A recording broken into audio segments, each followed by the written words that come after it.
Hey guys, this is Tim from Decoding Panels under the Codex Podcast banner. Be sure to hit the subscribe button and notification bell so you know when we've got this and other great stories coming your way, along with new episodes of the Codex Podcast. Alright, ready? Sit back, relax, and let's do this. Alright, ladies and gentlemen, welcome back to another episode of Decoding Panels.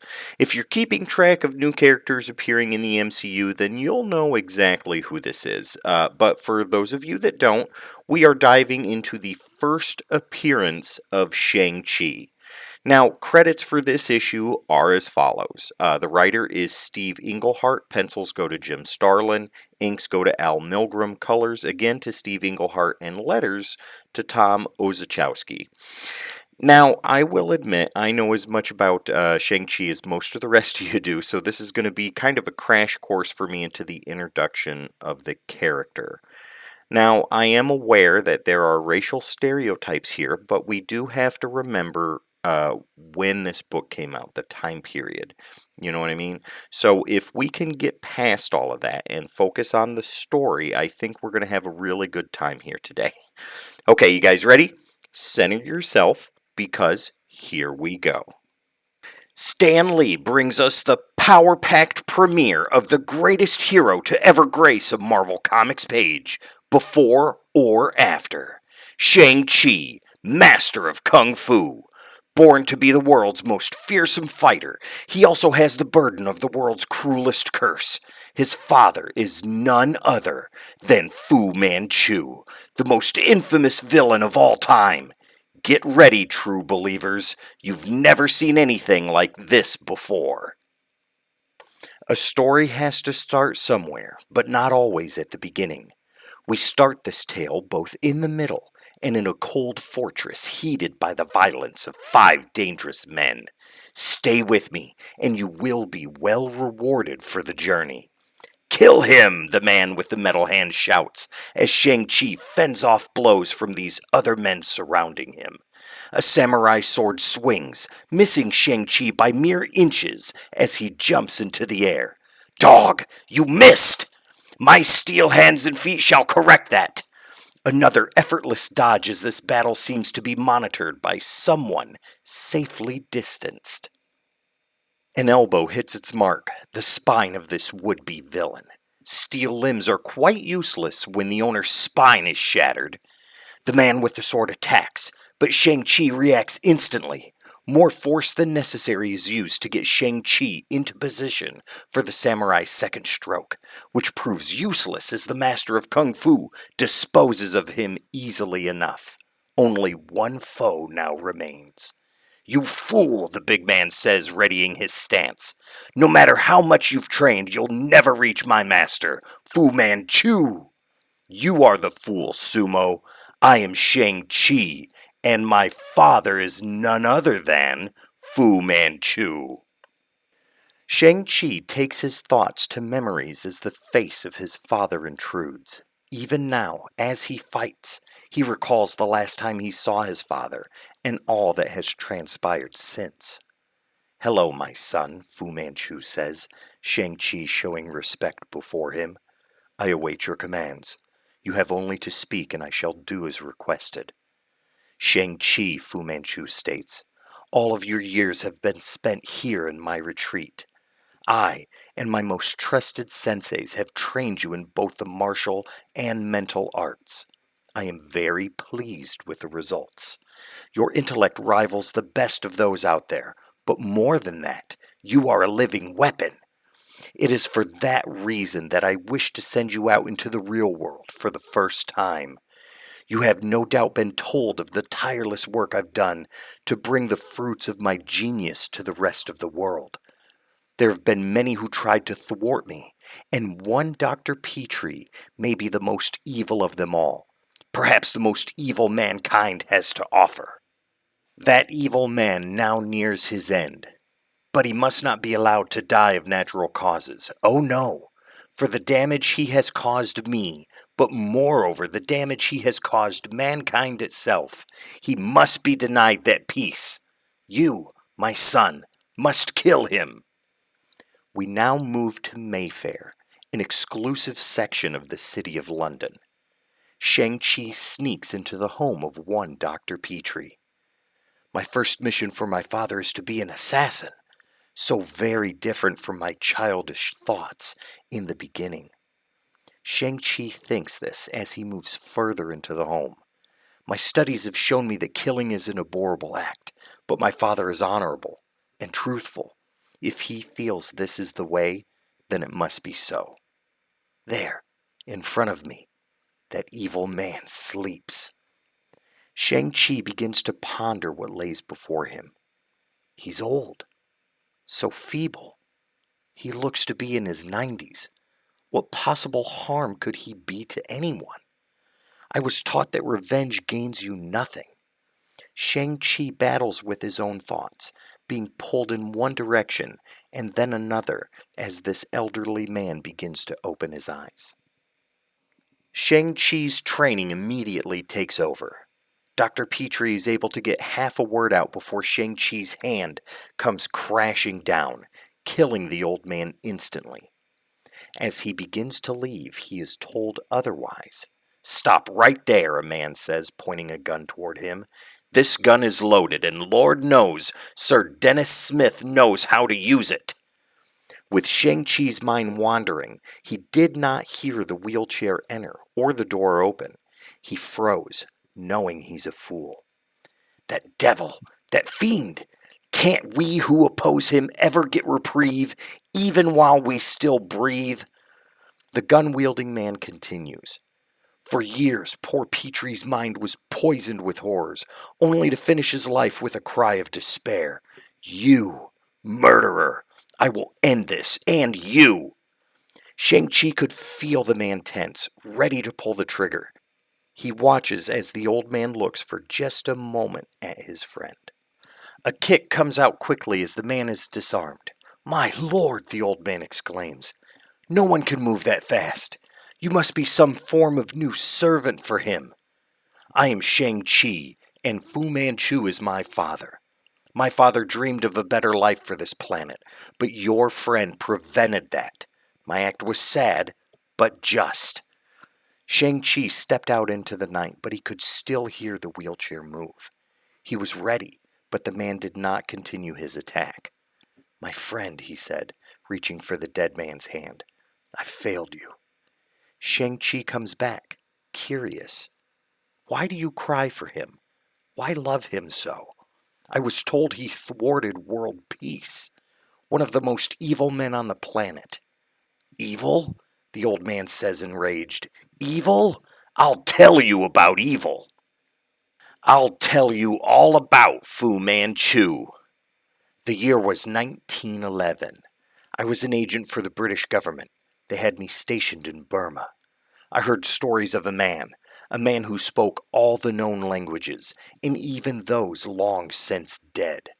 A man whose genius matched three of the best at any given time. A man taught things that no person could or should learn today. In short, I learned of him. He was an ancient man even then, much older than I am now. By the year 1932, he had developed the elixir vitae, the oil of life, to preserve his own. If anything, he has grown younger since then. Immortality seems to have freed him to work solely on his goal, that of world domination. Fu Manchu commands the Sci-Fan, a deadly collection of cults, thugs, murderers, and more. Those are at his command, and let us not forget the vermin, the reptiles, and other monsters waiting to do his bidding. I fought him for 40 years, along with Petrie and others. We almost had him once, but our attack, along with the support of Western governments, backfired. He had captured us. He wanted retribution for what he claimed we did to him, ruining his life's work. An American agent, Tony McKay, was murdered immediately with some kind of green fluid injected into him. It took a mere 6 seconds for him to die. He was more creative with me. One of his guards, Tak, a sumo wrestler, did this to me. Fu Manchu said Tak could grind a man's bones to powder in seconds. Dennis pulls a pant leg up to show Shang Chi the results. Shang Chi could take no more. My father. He did this? My father? Disgusted, he turns and runs, climbing out the window that brought him into this profound information. Elsewhere, Shang-Chi arrives, sliding the door open. Mother, he says, looking toward her, I need to speak with you. I come to speak to you about my father. You don't need to ask, Shang, she says, working delicately with her birdcage. I can see by the look on your face that you already know. I knew this day would come, when you would discover the truth. It couldn't have been kept from you forever. But why, Shang-Chi asks, needing answers. Why would you choose him? My son, he chose me. Out of all in this world, he chose me to be scientifically perfect for the mother of his child. Imagine his features, how he looks. I couldn't love him, but I could want his power I could then transfer to my son. I wanted my child to be a king. And I am he, your son. This is almost too much for Shang-Chi to take in. I am the son of Fu Manchu. Back to the present. Regardless, you are an intruder here. The sumo wrestler attempts to strike. My master has not ordered your presence. I don't dispute that fact, Tak. You know my name? How? An assumption, Shang-Chi says, blocking the attack, but a logical one, based on what else I know. I will pass, Tak, not only for myself, but also for Denis Smith. Tak smiles, or snarls, and then attacks. A massive kick connects with Shang-Chi, driving the air from his lungs. This man is enormous. Shang-Chi must concentrate on nothing else but this fight. In no more than 4 moves, Tak is surprised, disabled, blocked, and tossed. But the fight isn't over yet. A grapple, then a kick, and another, followed by a fist to the face. Tak is stunned, that much is certain. Shang-Chi takes this moment to gain the advantage.